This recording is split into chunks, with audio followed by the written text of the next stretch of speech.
বিচে অনেক রকম খাবার পাওয়া যায়, তার মধ্যে অন্যতম এখানকার দই বড়া। চলুন একটু দেখাই আপনাদের। এখানে দই বড়া কিন্তু একটু আলাদা ধরনের হয়।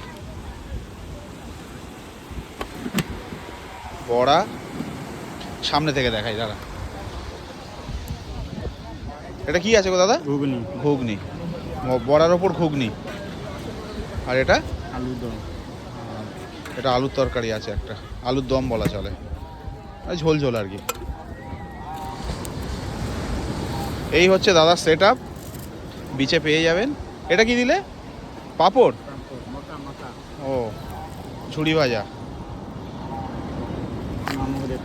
আচ্ছা, পুরীর বিচের অন্যতম সেরা খাবার, আমার তো বেশ ভালো লাগে। এটা সস দিয়ে দিল। এটা কি মশলা নাকি?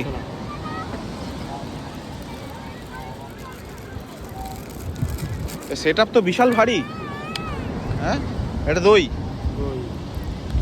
বেসিক্যালি আমরা দই বড়া দইয়ের মধ্যেই বেশি, মানে দইয়ের পরিমাণটা বেশি থাকে। এখানে কিন্তু একটু অন্যরকম। ঠিক আছে, আমি নিয়ে নিচ্ছি, তুমি একটু টাকাটা ধরে নাও।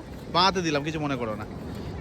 তো 40 টাকা এটা নিল, বেশ ভালো পরিমাণে থাকে। কালকেরও খেয়েছি, যখনই আসি তখনই খাই, বেশ ভালো লাগে। বাঁতেই নিচ্ছি গো।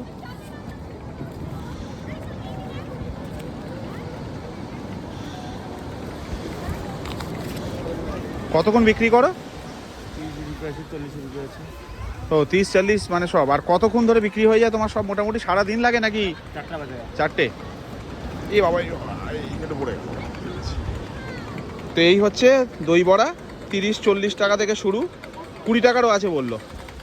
30 ও আচ্ছা আচ্ছা আচ্ছা, সরি 30 টাকা আছে, 40 টাকা আছে, 50 টাকা আছে। ঠিক আছে দাদা, থ্যাংক ইউ।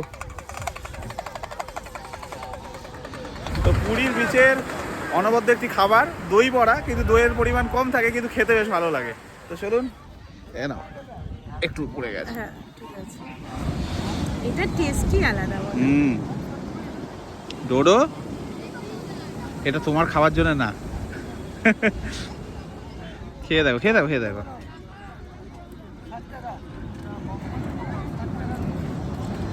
এটা একটু অন্য ধরনের দই বড়া, দইয়ের পরিমাণটা কম, কিন্তু মানে একটা আলাদা ধরনের। আগের দিনও খেয়েছি, কোনো সমস্যা হয়নি, আগেও খেয়েছি, কোনো সমস্যা হয়নি।